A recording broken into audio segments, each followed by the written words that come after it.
What's sour, green, and swims in an aquarium? A tropical fish. What it do, everybody? Today, I'm here to bring you the legend of the Pittsburgh Green Man.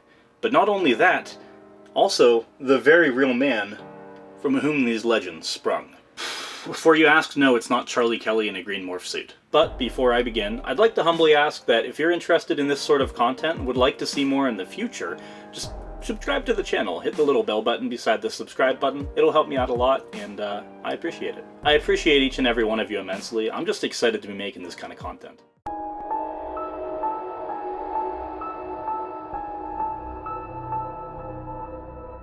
The Pittsburgh Green Man is an urban legend known well to many in western Pennsylvania. However, if you were to ask a handful of people in that area to tell you this story, most would probably differ in obvious ways. These stories most commonly involve an electrical worker who is either injured in an industrial accident or electrocuted by a power line, which melted his face, tinted his skin a pale shade of green, and ended his life. It's said that his ethereal green form haunts specific areas of Beaver County, Pennsylvania, although where exactly is kinda up to the local whom you're asking. It's said that his typical hauntings are places that are fairly deserted or generally out of the way, ranging from Route 351 to Piney Fork Tunnel, nicknamed Green Man's Tunnel, to any lonesome country road in between. Some even say you can summon his spectral form by honking your horn, yelling, or entering Green Man's Tunnel. Even to this day, teenagers local to the area consider searching for the Pittsburgh Green Man as a real test of bravery. Many are shocked to learn that the legend is actually based on a real man who underwent a similar trial, but actually survived the ordeal.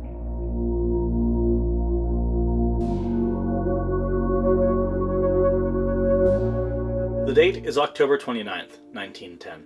Raymond Theodore Robinson was born in Beaver County, Pennsylvania, to parents Robert and Louise Robinson. You shorten his name, it's Rob Robin, I kinda like it. Not much is known about his early years. A while after Robert's untimely death in 1917, when Raymond was only 7, his mother married Robert's brother, Orrin Newton Robinson, and they had at least 6 children together, including Raymond. Raymond spent much of his early life with friends around Morado in Beaver County, swimming in the Beaver River and just doing normal kid stuff. On June 18th, 1919, he and his friends were heading to go swimming when they made it to the bridge spanning the stream known as Wallace Run. The Wallace Run Bridge, which has since been replaced by a Route 18 highway bridge, had connected Big Beaver and Beaver Falls. There was a regular daily trolley service from Elwood City to Beaver Falls that came to a dead end over the Wallace Run Bridge, which had transferred passengers to the area. I might butcher some of the names in this story, and I'm sorry. According to Bill Franchek of Peters Township, the Harmony trolleys were powered by 1200 volts of direct current, while the main transmission line was powered by 22,000 volts of alternating current. This enormous wooden structure was commonly traversed by local youths at the time. Tragically, in September of 1918, a local 12-year-old boy from Beaver Falls, named Robert Little, was playing on the bridge with his friends when he received immense electrical burns and lost his life. And unfortunately, this would not be the last time that this local attraction would strike. A newspaper account on the following day reported that the boys had spied a bird's nest high up on the bridge. The boys wanted to get a closer look at the nest to see if it contained any eggs or chicks, so Raymond decided to climb the structure.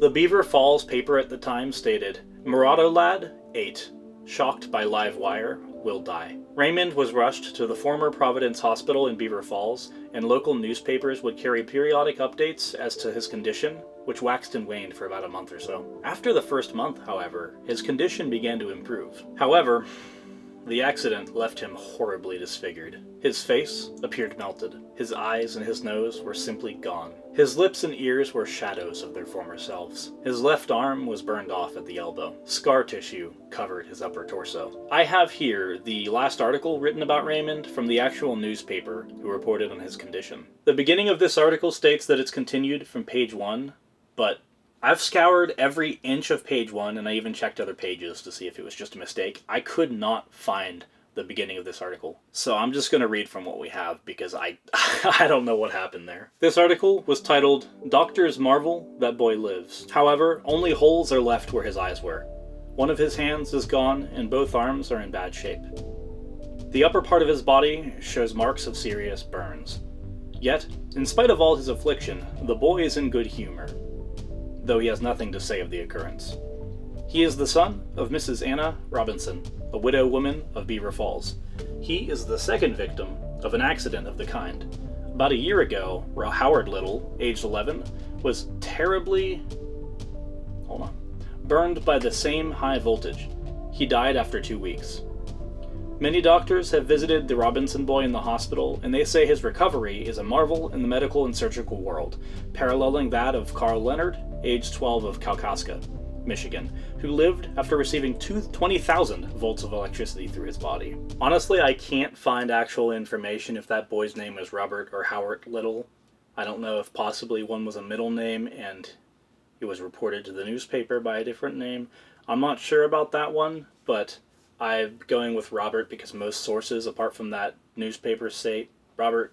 Now, there have been multiple credible witnesses interviewed about Raymond over the years. One of the biggest sources of who Raymond actually was comes from an old interview of his nephew, who chose to remain anonymous. It's definitely not the next day. Raymond spent a considerable amount of time in Pittsburgh hospitals while recovering from the incident, and he had numerous surgeries, although they didn't really help much in improving his appearance. Post-recovery, Raymond lived with his family for the majority of his life. It's reported that when he became an adult, he was provided an apartment in their garage in which to live. He also did receive some help from the scant social services available at the time. He knew some Braille, and he passed most of his time at home weaving doormats out of rubber and making leather belts and wallets. He also loved listening to the radio, specifically baseball games. He would sometimes hike the woods around his home, carrying a stick and guiding himself by keeping one foot on the path and 1 foot off the path. Raymond often wore a prosthetic nose, which covered up the hole in his face where his nose had once been. This prosthetic was connected to a pair of dark glasses. Now, Robinson lived in relative obscurity for many years. His neighbors and some locals knew him or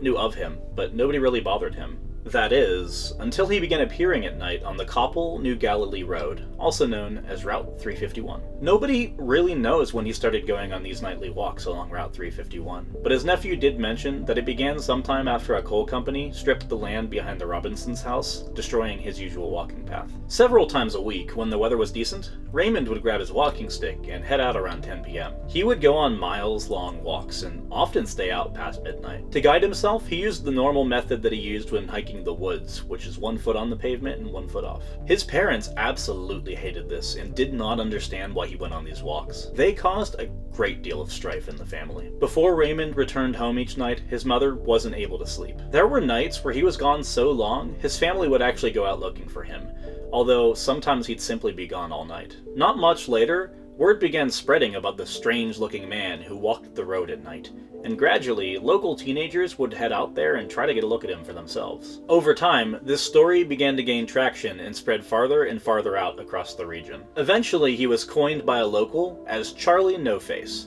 although the farther you strayed from the area, the more you would begin to hear Raymond known as the Green Man. Soon thereafter, carfuls of kids and teenagers from all across that region of Pennsylvania, and sometimes even farther, would be seen driving up and down Route 351 in search of Charlie No Face. Beer and cigarettes were commonly used to barter for a few words with this legendary figure. His family, however, never understood the crowds and could not stand the derogatory nicknames he was given, nor the fact that people often gave him alcohol. Raymond would occasionally grow intoxicated and lose his way. On one occasion, his family found him on the side of the road, having spent the whole night in the woods, only making his way to the roadside upon hearing traffic. Another time, they found him lying in the field of a nearby farm. The constant barrage of attention Raymond received drove his family mad. People would sometimes even pull up to their house, shouting and honking their horns because they wanted to see Charlie. One time, during a carnival in Koppel, one of the owners actually came to their house to see if they could hire Raymond for their freak show. Kind of rude. Many people have been interviewed over the years concerning Raymond Robinson. One of them, a man named Jim Tripodi, considered Raymond a friend. Jim grew up in the College Hill section of Beaver Falls in the 1960s, and he began visiting Route 351 with his friends when he was in high school. He and his friends made multiple voyages to see Raymond in the late 60s. Sometimes Jim and his friends would just be sitting around not doing much of anything, and one of them would suggest, "Hey, let's go see Charlie." They probably didn't say it like that, though. So they'd grab a case of beer and some cigarettes and head off to Big Beaver in hopes to come across Raymond on one of his walks. Now, while these visits began as a curiosity, with the passage of time, they began to see Raymond as just a lonely guy who wanted company. In their minds, they gave him that company, and even befriended him. Most importantly, they treated Raymond with respect. Raymond told them personally that many people treated him horribly. It's reported that he had once been given a beer in which someone had urinated, causing him to never again accept an open bottle. Also, on more than one occasion on his walks, Raymond was struck by cars. Here are some quotes from old interviews of some people who had lived in the area at the time and had met Raymond. "I guess like everybody else, somebody had a friend who knew about this individual who roamed the road at night out there," said Bob Zahorsky. "We'd be sitting around the State Soda Grill, or someplace like that, and somebody would say, 'Let's go out and see that guy.' You'd just roll down the window and talk to him as he stood outside the car. He wouldn't come out for everybody," said John Moranchiak in a 2005 interview. "When you saw him on the road, he used to hide behind trees. We used to pull over by an oak tree on the side of the road. I think there was a spring there with a pipe stuck in it. Once he got to know you, he'd come over to you. He'd talk about the weather, how hot it was, things like that. We never asked about his disability, and he never brought it up." Going on a drive to visit Charlie No-Face became something like a rite of passage for teens in Beaver Valley. They began to recognize landmarks along the road, such as Charlie's Rock or Charlie's Tree, named after places where they'd pulled aside to talk to him. On some Friday nights, especially after football games, there would be parades of cars along Route 351. Sometimes police officers were even called to the area due to the heavy traffic flow. Pictures of Raymond were spread all across the world, even to soldiers stationed overseas during the Vietnam War, according to Ann Steele of Koppel. The soldiers would write to Ann that they were praying for Raymond. The Charlie No-Face story was passed along through the generations, morphing and changing in myriad ways. The modern Pittsburgh Green Man tale stems directly from Raymond in his extraordinary life. Raymond Robinson spent the last few years of his life at the Beaver County Geriatric Center, now Friendship Ridge, in Brighton Township. He died at the age of 74 on June 11th, 1985, just 7 days prior to the 66th anniversary of his accident. He stopped his nightly walks a few years before his death. He's now buried in the Grandview Cemetery next to his natural father, Robert, overlooking the old Wallace Run trolley bridge. And yes, that is my brother at his grave. Horrifyingly, he and his friend behind the camera were the only ones there that night. The man in the banana suit was only first noticed in the photos after. Robert Little, the Beaver Falls boy who had been fatally burned on the bridge 9 months before Raymond, is also buried at Grandview Cemetery. Going to see Charlie was a part of summer, like going to Hank's Frozen Custard and American Legion dances, Jim Tripodi said. It was a Beaver County tradition. A movie on the life of Raymond was actually planned in 2008 by Trisha York, who holds movie rights to Raymond Robinson, but following the Great Recession, it was put on indefinite hiatus. She interviewed hundreds of people who met Raymond and wants to do him and his family justice. I personally am really hoping to see that get made one day. And that, ladies and gentlemen, was the origin of the Pittsburgh Green Man. This story has a bit more meaning to me personally, because I actually grew up around the Pittsburgh area and I know a lot of the aforementioned cities and counties. Although strangely enough, I personally never really heard much about the Green Man until I was an adult. Not sure how I managed to dodge that phantom. I don't care who you are, everybody's life is an untold story, and wholly, fascinatingly unique. Raymond's is a strangely beautiful story of a man who was only dealt 2s and 7s offsuit, yet he never let it beat him, and he went on to live the best life that he could. In all my research on this topic, everyone always mentions how good-humored Raymond always was, and how he never really complained about his disfigurement or accident. I believe that to be a grand testament to his character. And honestly, I feel like if I were to ask him today how he was able to keep his head held high through all of his suffering, that he would just say that he was thankful to have had the gift of a life at all. Robert Little didn't get that. Raymond's life really helps remind me that no matter how hard life gets sometimes, someone always has it worse, and I should spend more time in gratitude for the things that I have than focusing on the things I don't. Raymond did that, and I think we should all try to be a little bit more like Raymond. It's been said that you die twice on this earth. The first time is the expiration of your physical body, no longer bound to the strings of this world. The second death is the last time your name leaves the lips of another human being, before your life is forgotten to all, forever. I like to think that Raymond is going to be around for quite some time still, through the story of his incredibly unique life and those who still live to tell it. Thank you guys so much for listening. If you gained anything from this story, I'd love to hear it in the comments. You guys have been amazing so far, and I've gotten some really good feedback that I'm going to use to try to improve my future videos. This one took a little longer than I would have liked, but honestly I just haven't had a ton of time, and I really wanted to do Raymond justice and not put out something half-baked just to try to make it in some timeline. I'd love to try to get like a video out a week, but it won't always be possible with videos that require more research, so we'll play it by ear. We'll play it by ear. I hope you guys decide to stick around with me for future videos though, as I want to cover more real-life topics like this one, as well as more fictional stuff and also more SCPs, of course. Thanks again, and I really hope each and every one of you has a wonderful day. 1, 2, 3, 1, 2, 3. And it'll help upload you of any notifies in the future. Which melted his face, tinted, changed, it's tinted, ay! Which melted his face, tinted his face, his skin, his butt, a pale shade of blue. The date is October 29th, 1910. Theodore was just Theodore and Theodore. To parents Theodore and Theodore Robinson. Raymond Theodore Robinson. Wee doggy.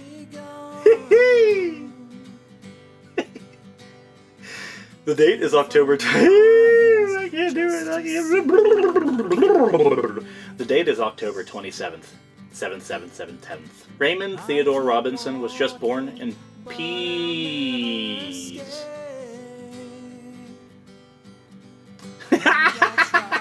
Raymond Theodore Robinson was born in Beaver County, Pennsylvania, to parents Robinson and Robinson.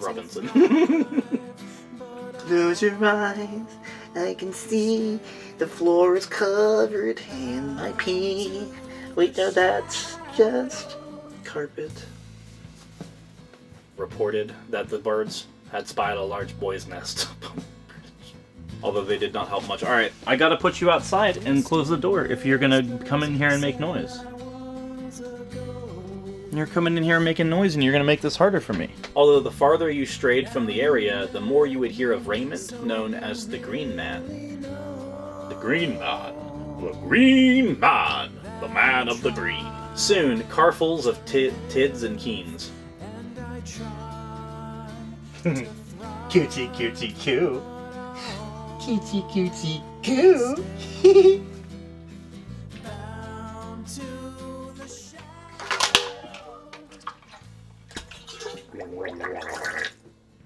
Oh. Why did I do that?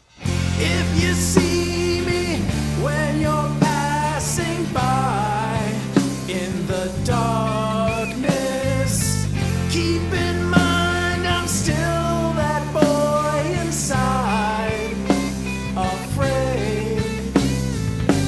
And if you and I should ever meet again, all I ask is you call me by my name, not Charlie or Green, those aren't me.